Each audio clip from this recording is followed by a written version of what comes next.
안녕하세요. 지기 좋은 날입니다. 오늘 소개할 책은 놓치고 싶지 않은 나의 꿈, 나의 인생입니다. 지은이는 나폴레온 힐이고요. 옮긴이는 권혁철, 출판사는 국일미디어입니다. 이 책은 전 세계적으로 6천만 부, 국내는 500만 부 판매를 돌파한 초장기 스테디셀러, 성공 철학서 최고의 바이블입니다. 누구에게나 놓치고 싶지 않은 꿈이 있고 간절히 소망하는 인생이 있죠. 어떻게 하면 자신의 인생과 꿈을 성공으로 이끌 수 있을까요? 성공하거나 부자가 된 사람들의 공통점은 모두 성공하거나 부자가 되기를 진실로 바라고 있었다는 것입니다. 따라서 내가 찾고 있는 것이 무엇인지 잊지 않는 한 반드시 성공으로 가는 문은 열릴 것이라고 저자는 말하고 있습니다. 또한 그는 성공을 갈망하는 사람들에게 성공하는 삶을 살기 위해 무엇을 어떻게 할 것인가를 제시해주고 행동하도록 용기를 북돋아줍니다. 꿈을 꾼다는 것은 생각하는 것이 아니라 움직이는 것, 즉 꿈은 명사가 아니라 동사입니다. 나를 움직이면 그만큼 꿈에 점점 다가가는 것이고, 그러면 빛나는 나와 만나는 날이 언젠가 반드시 올 것입니다. 그러니 먼저 자신의 마음가짐을 바꾸는 것으로 인생을 바꿔보세요. 도전이 두렵다면 나폴레온 힐의 지침을 통해 목표하는 방향으로 움직여 꿈에 다가가기 위한 한 걸음을 떼보길 바랍니다. 자, 그럼 지금부터 책 속으로 잠시 들어가 보겠습니다. 오늘도 책이 좋은 날과 함께 즐거운 시간 되세요. 구독, 좋아요도 잊지 마세요.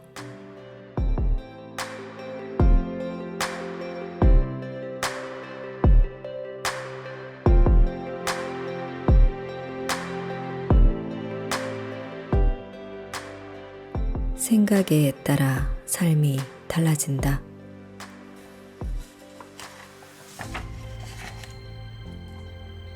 당신의 마음속에는 성공시킬 수 있는 힘이 잠재되어 있다. 그러므로 노라는 말 대신에 예스라는 말로 마음에 새긴 이상을 받아들여야 한다. 당신의 인생은 당신 스스로 창조해낸다. 사고는 강력하다.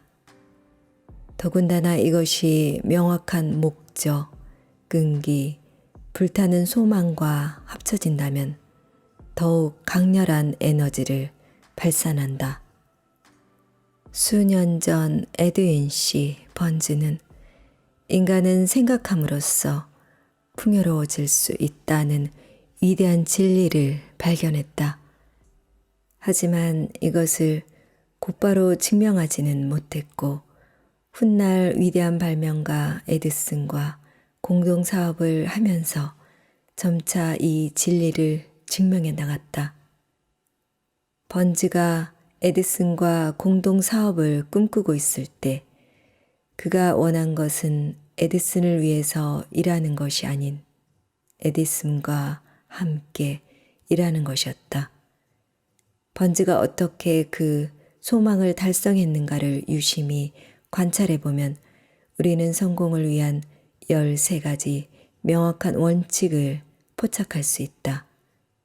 번즈가 에디슨과 함께 일해보고 싶다고 소망했을 때 당장 그렇게 되기 위해서 무엇부터 해야 할 것인가 판단을 내리지 못했다. 그에게는 2가지 커다란 문제가 있었다. 하나는 에디슨을 한 번도 만난 적이 없다는 것이고 또 하나는 에디슨 연구소가 있는 뉴저지주의 이스트 오렌지까지 가는 기차표를 살 돈이 없다는 것이었다. 이것만으로도 소망을 포기하기에는 충분한 어려움이다. 그러나 에드윈 씨 번지의 소망은 평범하지 않았다. 그는 스스로 그의 소망을 현실로 이뤄낼 방법을 찾기 시작했다. 결국 그는 꿈을 포기하느니 화물차 짐칸에 숨어 여행하는 것을 택했다. 이는 번지가 화물열차에 몰래 올라타 이스트 오렌지까지 갔다는 것을 의미한다. 마침내 어렵게 에디슨 연구소를 찾아간 번지는 이렇게 말했다. 에디슨 씨, 당신과 공동사업을 하고 싶어서 먼 길을 찾아왔습니다. 이것이 에디슨과 번지의 첫 만남이었다. 훗날 에디슨은 이때를 다음과 같이 회상했다. 번지가 처음 내 앞에 나타났을 때 그는 길에서 흔히 보는 떠돌이 불황자의 모습이었습니다. 그러나 나는 그의 표정에서 한번 결심한 것은 반드시 해내고 말겠다는 강인한 의지를 읽을 수 있었습니다. 그와 공동으로 사업을 시작하고부터 알게 된 사실이지만 번즈는 이루고자 하는 것이 있으면 그 소망에 자신의 모든 것을 걸었으며 최후에는 반드시 승리를 거두는 뛰어난 능력의 소유자였습니다. 나는 그에게 기회를 주기로 마음먹었습니다. 그에게 성공할 때까지 그 신념을 관철하는 결의가 있다는 것을 확신했기 때문입니다. 물론 나의 판단이 옳았습니다. 젊은 번즈가 에디슨을 처음 만나 건넨 말들은 중요하지 않았다. 에디슨의 연구소와는 어울리지 않는 당시 번즈의 행생 역시 중요하지 않았다. 중요한 것은 그의 사고였다. 처음부터 번즈가 에디슨과 파트너를 맺을 수 있었던 것은 아니다. 그저 에디슨의 연구소에서 일할 기회를 얻었을 뿐이었다. 처음에는 적은 임금을 받고 에디슨에게 중요하지 않은 잡무를 처리했다. 그러나 그런 일들도 번즈는 소중하게 여겼다. 왜냐하면 자신의 잠재적인 사업 파트너인 에디슨 앞에서 그가 가진 것을 보여줄 기회가 생길 것이라 믿었기 때문이다. 수개월이 지나갔다. 번즈가 목표로 한 기회는 좀처럼 다가올 기색이 보이지 않았다. 그러나 번즈에게는 변화가 있었다. 번즈는 매일매일 스스로 자신의 소망을 되뇌었다. 에디슨의 파트너가 되어 사업을 진행할 자신의 모습을 상상하고 그것을 자신에게 주지시켰다. 심리학자들은 사람이 마음속에 결의를 다지고 있으면 그 계획이 준비 단계에 있을 때부터 이미 그것이 용모에 나타난다고 분석한다. 그런 면에서 당시 번지의 용모는 이미 에디슨의 공동 경영자였다. 그의 결의는 더욱더 굳어져 기회가 올 때까지 마음의 준비를 완전히 갖추고 조용히 기다렸다. 그는 언제까지 이 상태로 있어야 하는가? 이럴 바에야 차라리 마음 고쳐먹고 다른 곳에서 일거리를 찾아보는 게 낫지 않을까 하는 생각 따위는 하지 않았다. 그는 시종일관 남은 생애의 모든 것을 걸어서라도 기필코 에디슨의 공동 사업자가 되고 말겠어라고 굳게 다짐했으며 그대로 이루어질 것으로 믿었다. 당시에는 번즈 자신도 그 힘의 중요성을 정확히 인식하지 못했을지 모른다. 그러나 이 목표의식의 강렬한 힘은 모든 부정적인 의견을 뒤엎고 끝내는 자신의 운명을 활짝 꽃피우는 결과를 가져왔다. 기회는 뒷문으로 온다. 드디어 기다리던 기회의 문이 열렸다. 그러나 그 기회는 번지가 기대했던 것과 다른 형태로 나타났으며 그 방향도 전혀 예상하지 못한 것이었다. 사실 이것은 기회가 가지고 있는 속성인데 기회는 항상 뒤에서 살그머니 다가오는 장난스러운 습성이 있다. 또한 기회는 불운이나 일시적인 패배의 그늘에 숨어 은밀히 찾아온다. 그래서 많은 사람이 기회를 놓치고 만다. 마침 이 무렵 에디슨은 신제품인 에디슨 축음기를 완성했는데 에디슨 연구소의 영업사원들은 이 제품에 그다지 흥미를 갖지 않았다. 그러나 번즈는 이것이야말로 기회라고 생각하고 신제품의 판매를 막고 싶다는 의사를 밝혔다. 판매를 담당하게 된 번즈는 기회를 허비하지 않고 축음기를 훌륭하게 팔아치웠고 마침내 전국 판매권을 얻어 큰 부를 손에 쥐었다. 또한 그는 대단한 진리를 깨닫기 시작했다. 그것은 진지하게 생각을 거듭하면 반드시 성취된다는 확신이었다. 번즈가 바라는 부가 어느 정도인지는 모르겠으나 그는 당시에 이미 200에서 300만 달러를 손에 넣었다. 그러나 그 금액보다 더욱 중요한 것은 마음속에 싹튼 소망이 말을 통해 명확한 형태를 갖추면 그것은 반드시 현실의 것이 되어서 손에 들어온다는 결정적인 사실을 체험한 것이었다. 번즈는 끝내 소망을 이뤄 에디슨과 공동 경영자가 될 수 있었다.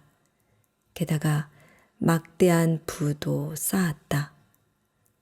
그가 출발할 때 가지고 있었던 것은 내가 바라는 것은 이것이다 라는 명확한 소망과 그 소망을 성취할 때까지 결코 마음을 돌이키지 않겠다는 굳은 결의뿐이었다.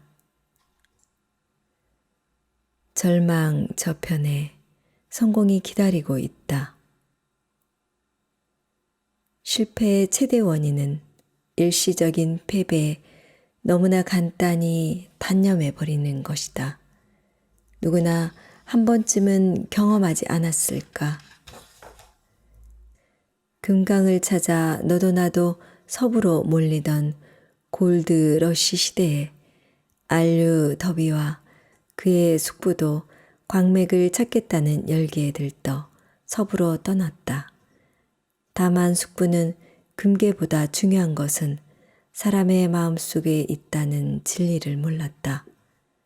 숙부는 삽과 곡괭이를 가지고 서부를 돌아다녔다. 일정은 곧했지만 금을 향한 그의 욕망은 무척 확고했다. 더비와 그의 숙부는 몇 주 동안 금을 찾아다니다가 겨우 금맥을 찾아냈다. 문제는 그들이 찾은 금을 채굴하기 위해서는 기계와 장비가 필요하다는 것이었다. 숙부는 잠시 고민한 후 광산을 폐쇄하고 메릴랜드주 윌리엄스 파크의 고향으로 돌아갔다. 그러고 친척과 이웃에게서 자금을 빌려 필요한 기계를 구매해 다시 광산으로 돌아왔다. 더비와 숙부는 금광석을 파내자마자 우선 용광로에 보냈다.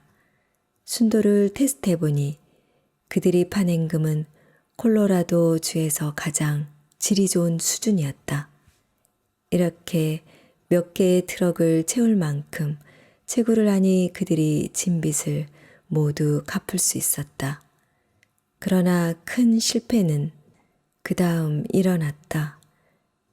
차감기로 파내려는 것만큼 그들의 꿈도 부풀었으나 어느 날 갑자기 금광맥이 사라진 것이다. 그들의 꿈은 허무하게 무너졌고 그곳에서는 이제 한 조각의 금도 나오지 않았다. 그래도 그들은 절망과 싸우면서 기도하는 마음으로 차근차근 차감기로 파내려갔다. 하지만 결국 모든 것이 물거품으로 돌아가 버린 것을 인정해야만 했다. 그들은 채굴 설비를 몽땅 싼값으로 고물상에게 팔아치우고 고향으로 돌아갔다. 그런데 설비를 산 고물상은 무척 똑똑한 인물이었다. 그는 혹시나 하는 마음에 광산 기사를 고용해 이 광산이 정말로 가망이 없는지 조사해 보았다. 그 결과 더비와 숙부가 광산을 포기해야만 했던 원인이 나타났다. 그들은 단층에 관한 지식이 없었다. 조사를 맡은 광산기사의 계산에 의하면 금광맥은 더비와 숙부가 채굴을 단념한 지층으로부터 겨우 1미터만 더 내려가면 찾을 수 있다는 것이었다. 실제로 그 지층에서 금광맥이 재발견되었다. 고물상은 이 광맥에서 몇백만 달러어치의 금광석을 파냈다.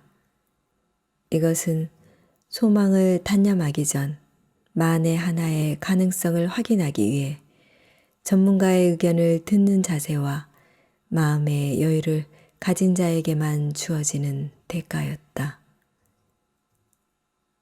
나중에 그 이야기를 들은 더비는 뼈저리게 후회했다. 그러나 이때의 실패 경험은 더비가 생명보험회사에서 영업자로 일하는데 큰 도움이 되었다.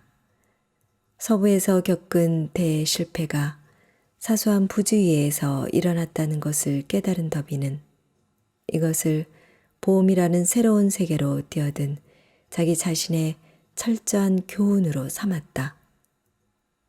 목표한 손님이 마음을 열지 않아도 절대 단념하지 않겠어. 광산에서 당한 실패를 2번 다시 되풀이하지 말아야지라고. 다짐한 더비는 연간 100만 달러가 넘는 실적을 올리며 단시간에 성공을 거두었다. 그는 단념하는 사나이에서 한번 달려들면 포기하지 않는 끈질긴 사나이로 변신했다. 어떤 경우든 성공을 거둘 때까지의 인생은 절망과 좌절의 반복이다. 일시적인 패배에서 모든 것을 단념하기란 매우 간단한 일이며 좌절의 그럴듯한 변명을 타는 것은 그다지 어렵지 않다. 많은 사람이 일시적인 실패로 곧 소망을 포기하고 마는 이유다. 성공한 미국인 500명이 들려준 이야기의 공통점은 위대한 성공이라는 것은 사람들이 패배의 투구를 벗은 시점에서 불과 얼마 지나지 않았을 때 찾아온다라는 것이다. 실패는 마치 사기꾼처럼 교활하고 얕다. 성공이 가까이 왔을 때 우리에게 필요한 것은 이 사기꾼에게 현혹되지 않는 명민한 지혜다. 강한 신념은 상대를 움직인다. 더비가 하드녹스 대학을 졸업하고 금광 경험을 살려 인생의 새로운 첫걸음을 내디디려고 결심하자 행운의 문이 열리기 시작했다. 그는 아니다라는 말이 반드시 진실한 부정을 의미하는 것이 아니라는 사실을 알았다. 어느 날 오후 더비가 숙부를 도와 낡은 맷돌로 밀을 빻고 있었다. 당시 그의 숙부는 흑인 소작인들을 거느린 대농장을 경영하고 있었다. 조용히 방앗간 문이 열리더니 흑인 소작인의 어린 딸이 들어왔다. 숙부는 그 소녀를 돌아다보고 쌀쌀맞게 말했다. 무슨 일이냐? 그녀는 귀여운 목소리로 대답했다. 엄마가 50센트를 받아오라고 하셨어요. 안 돼, 빨리 돌아가. 네. 소녀는 고분고분하게 대답했지만 한 발자국도 움직이려 하지 않았다. 숙부는 일에 열중했기 때문에 소녀가 여전히 그 자리에 서 있는 것을 알지 못했다. 한창 일을 하던 숙부가 다시 얼굴을 들었을 때 비로소 소녀를 보고 버럭 소리를 질렀다. 집으로 돌아가라고 했는데 뭐라고 했느냐? 빨리 가지 않으면 혼내줄 테다. 그러자 소녀는 다시 공손하게 대답했다. 네.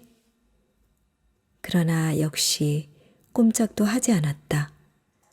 숙부는 맷돌에다 쏟아 넣으려던 밀포대를 바닥에 놓더니 곁에 있는 저울대를 집어들고 험악한 얼굴로 소녀에게 다가갔다. 더비는 숨을 죽이고 돌아가는 사태를 지켜보았다. 몹시 화가 난 숙부의 얼굴 표정을 봐서 틀림없이 당장 큰일이 벌어질 것 같았다. 숙부가 소녀 앞에 당도하기 직전 소녀가 먼저 한 발 다가섰다. 그리고 숙부를 올려다보면서 또렷한 목소리로 말했다. 어쨌든 엄마는 50센트가 필요한걸요? 숙부는 걸음을 멈추고 찬찬히 소녀의 얼굴을 들여다보더니 저울대를 바닥에 놓고 주머니에서 50센트를 꺼냈다. 그리고 소녀에게 돈을 내밀었다.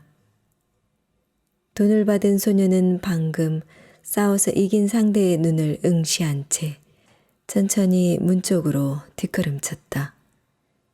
소녀가 방앗간에서 나가자 숙부는 상자 위에 걸터 앉아 그대로 10분 이상 창밖의 허공을 바라보았다.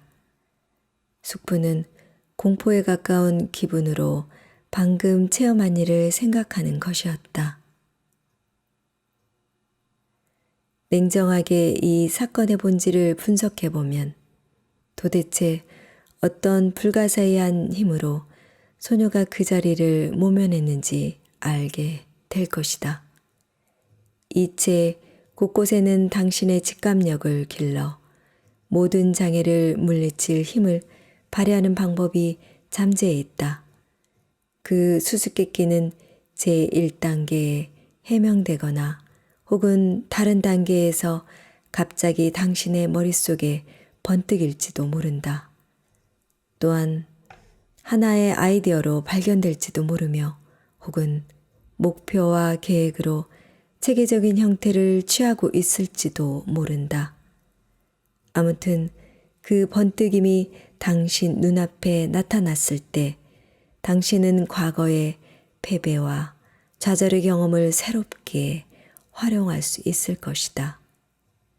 어린 흑인 소녀가 무심히 사용한 그 불가사의한 힘의 수수께끼에 대한 이야기가 끝났을 때 더비는 생명보험회사의 영업사원으로 활약한 과거의 인생을 뒤돌아보고 소녀가 그에게 가르쳐준 것에 대해 말했다. 나는 이제 틀렸구나 하고 생각되는 경우가 있으면 항상 이 낡은 방앗간에서 큰 눈을 도전적으로 반짝이며 서 있던 소녀의 모습을 회상하고는 했지요. 그리고 어떻게 하든 이 세일즈는 관철해야 한다고 나 자신에게 타일렀습니다. 생각해보면 세일즈의 성공은 반드시 목표한 손님이 한번 놓으라고 말한 뒤에 있었어요. 또 더비는 금광의 실패에 대해서도 솔직히 자신의 잘못을 시인하고 이렇게 말했다. 금광에서 얻은 경험은 그 모습과 형태는 달랐지만 나에게 행복으로 가는 이정표였습니다. 그 실패 덕분에 나는 어떤 곤란이 닥치더라도 처음 결심한 대로 밀고 나가면 반드시 관철할 수 있다는 것을 배웠으니까요. 더비의 체험은 매우 흔한 것처럼 생각할 수 있으나 그 안에 그의 인생을 바꿔버리는 중요한 비밀이 감추어져 있었다. 따라서 그에게는 생명만큼 소중한 것이었다. 더비는 이 두 가지 체험을 분석하여 그 안에 감추어진 비밀을 깨달았기 때문에 위대한 성공을 거둘 수 있었다. 중요한 것은 긍정적인 사고방식이다. 아무리 노력해도 자기의 실패 원인을 규명하여 성공의 열쇠를 발견하는 것이 어려운 사람들이 있다. 그들은 어떻게 하면 실패의 경험을 살려 기회를 잡는 능력을 기를 수 있을까? 이 문제에 대한 해답은 이 책을 읽는 동안 목표 또는 계획의 형태로 당신 마음속에 꿈틀거릴 것이 틀림없다. 성공을 손에 넣는데 필요한 것은 단 한 가지, 긍정적인 사고방식이다. 바로 이 책은 긍정적인 사고방식을 만들어내기 위한 능력을 개발하는 방법을 소개하고 있다. 이 방법에 대해 함께 알아보기 전에 다음 문장을 읽어보자. 부하의 만남은 너무나 갑작스럽게 나타나므로 보통 사람들은 자기가 가난했던 시절에는 대체 그것이 어디에 숨어 있었는지 알 수가 없다. 이 말에는 놀라운 의미가 포함되어 있다. 그 중에서도 중요한 것은 진심으로 부를 원하는 자만이 부를 손에 넣을 수 있다라는 격언과 맞추어 생각해 볼 때 한층 더 의미심장하게 다가온다. 당신이 부를 손에 넣겠다고 절실히 바라고 원할 때 그 소망은 먼저 당신의 마음 속에서 싹트고 점점 성장하는 것을 느낄 수 있다. 재벌이라는 사람들도 당신과 마찬가지로 처음에는 부자가 되고 싶다는 소망에서부터 출발했다. 만약 당신이 이 성공 철학을 이해하고 이것을 자기 자신을 위해 활용할 수 있다면 당신의 생활은 모든 면에서 발전할 것이다.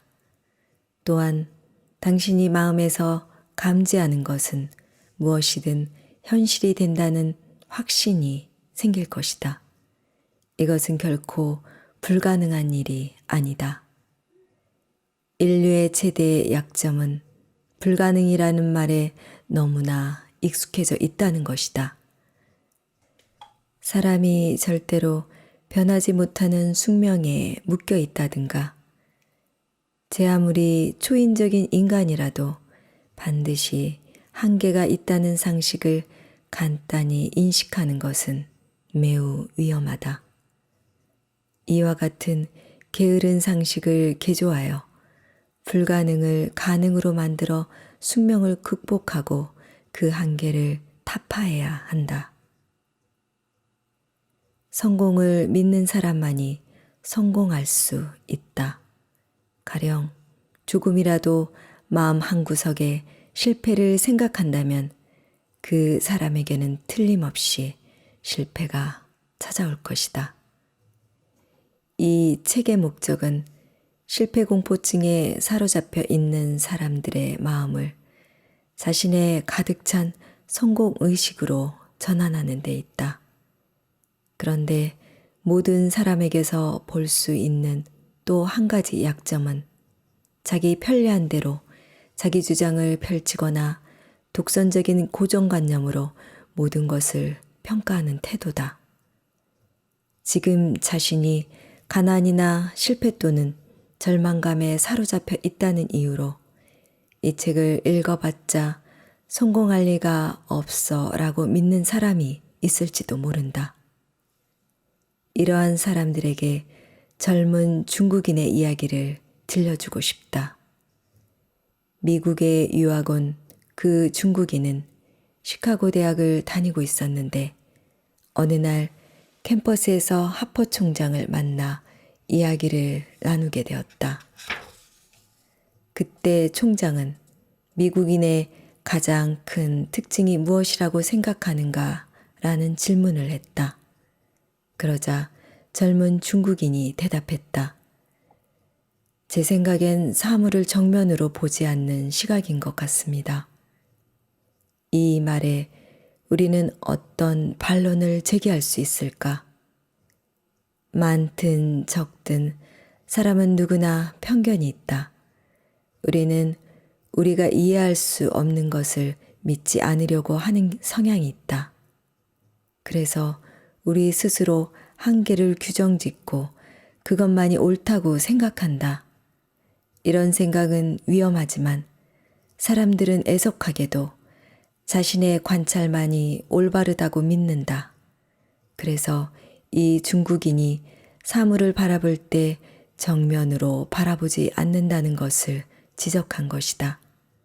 다시 말해서 사람들은 각자의 껍질 속에 틀어박혀 있다.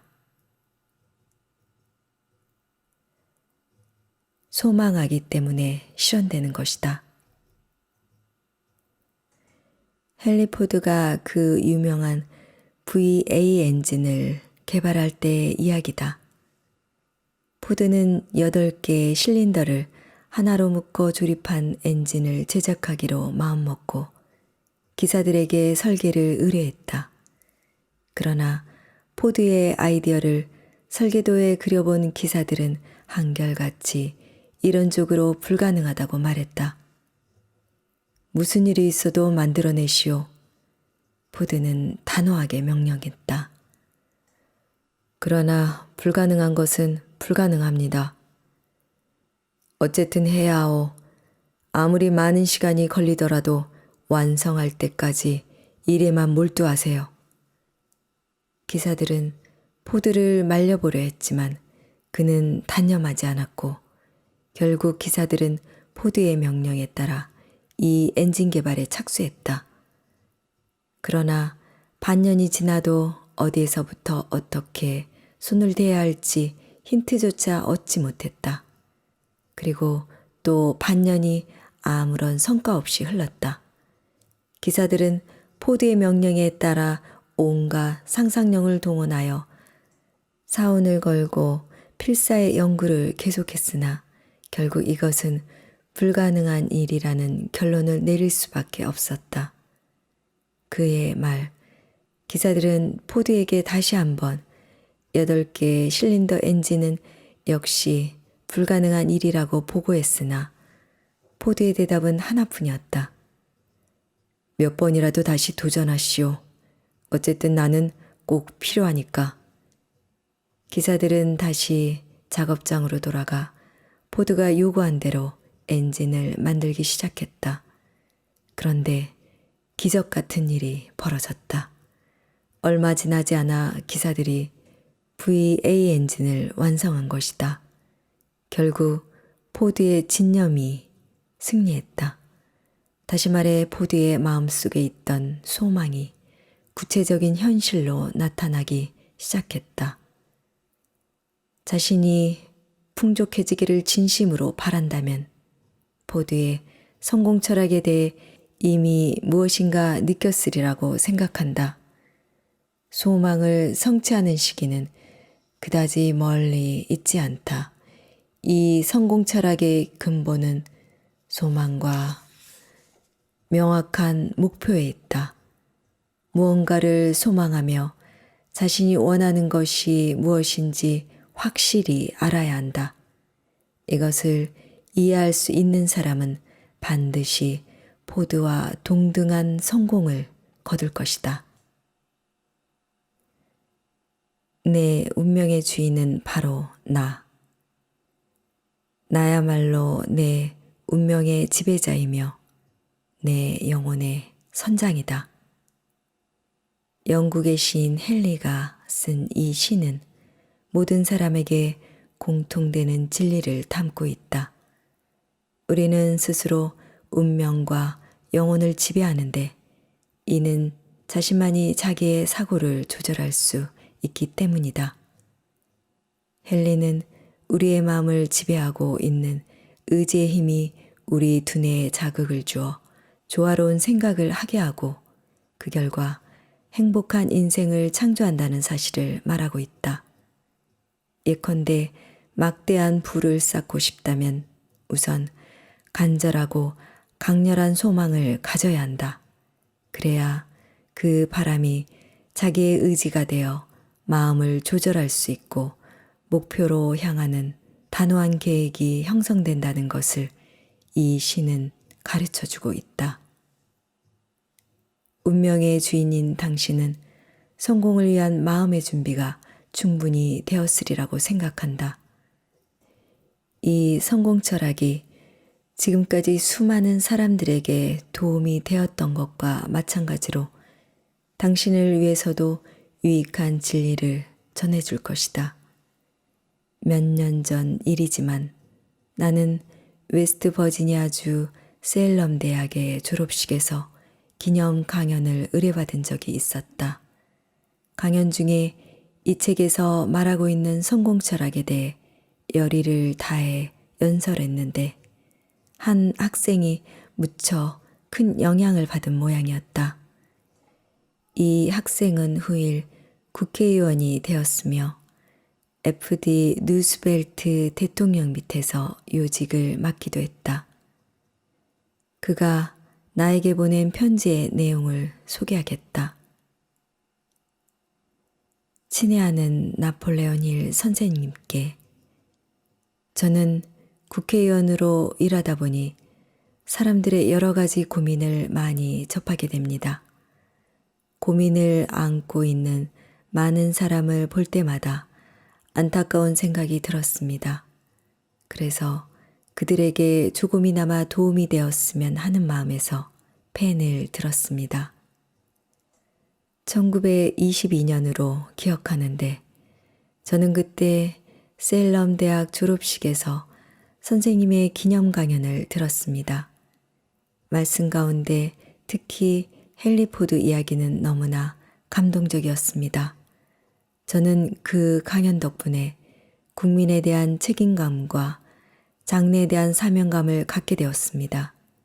또한 어떠한 어려움이나 괴로움이 있어도 자기 인생은 자기 자신의 힘으로 헤쳐나갈 수 있다는 자신감도 얻었습니다. 올해에도 수천 명의 학생이 졸업을 합니다. 그들 역시 용기를 북돋아주는 선생님의 강연을 기대하고 있습니다. 그들은 어디에서 인생의 방향을 전환하고 무엇을 실행하여 어떻게 인생을 개척해 나가면 될 것인가를 알고 싶어 합니다.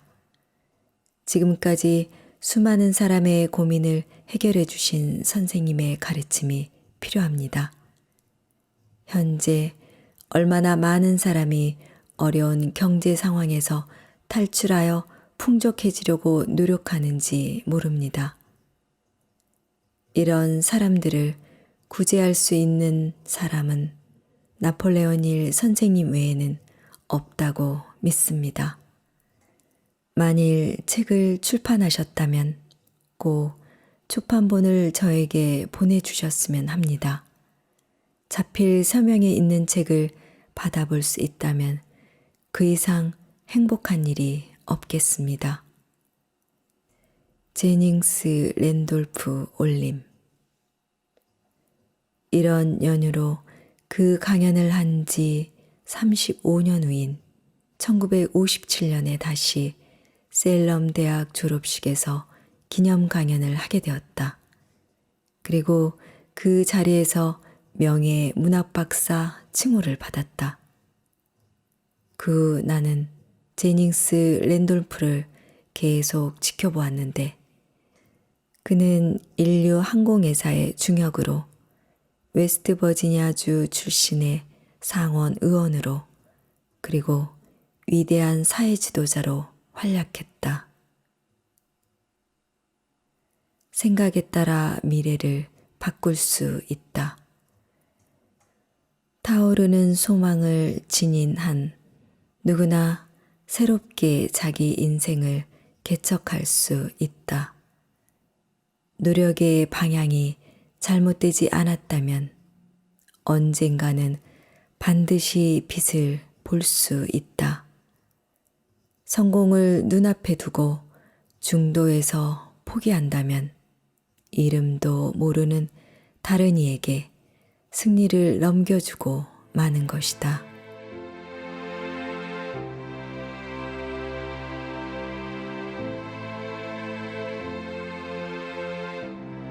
책 읽기 좋은 날 오늘은 여기까지입니다. 끝까지 함께 해주셔서 감사합니다.